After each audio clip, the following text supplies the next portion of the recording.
What's up mga kalapatids? So wala na naman akong magawa dito sa tindahan namin.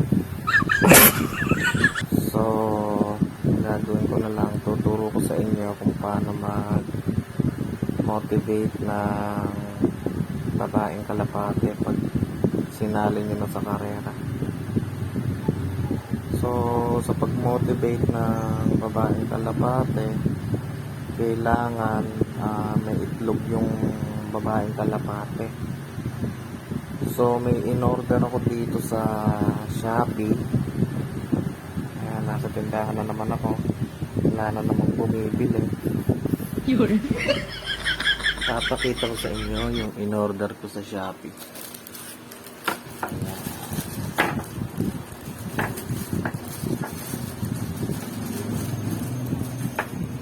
Ito siya. Ito yung in-order ko sa Shopee.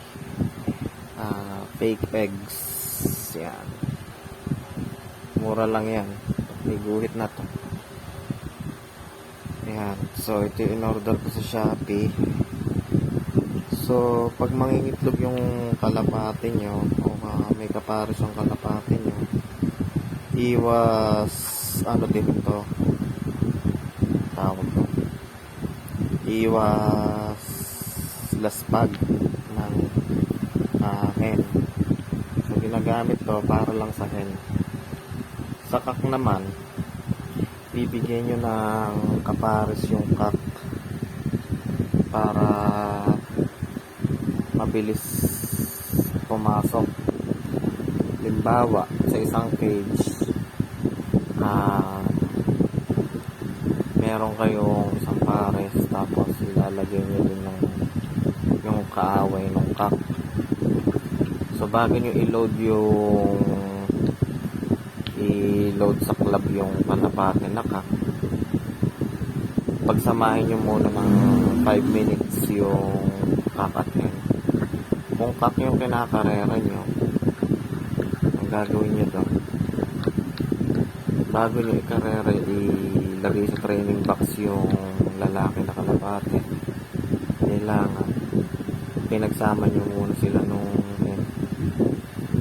Tapos pag niload mo na yung kalapate na yun, kailangan merong isa pang pampagalit na kalapate, isa pang barako, isang lalaking kalapate pa na hinahalo mo rin sa meat kanila para mabilis umuwi yung kak. Ito naman sa hen, mas mabilis umuwi yung mga hen pagka meron itlog. So kung ayaw mong malaspag yung hen mo, so bago yung tatansyahin mo sa araw ng derby kung iitlog ba yung kalapate, so pagka nilagyan mo nito, may iwasan yung pag-itlog nun o yung pag-mate nila pag yung hen yung kinakarera mo. Pero pagka yung kak yung kinakarera mo, mas maganda kung habol siya sa kapares. So kung napapansin nyo sa mga street fight, yung mga kalapating lalaki, yun yung mga ginagamit para mabilis umuwi sa karera o sa street fight.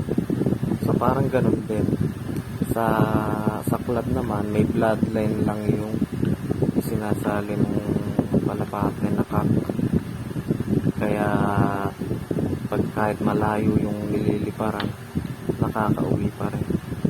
So itong fake eggs na to, ginagamit ko to para sa mga hen o sa mga babaeng kalapate para mabilis silang umuwi. At the same time, hindi sila malaspag masyado pagka pinarera nyo na sila.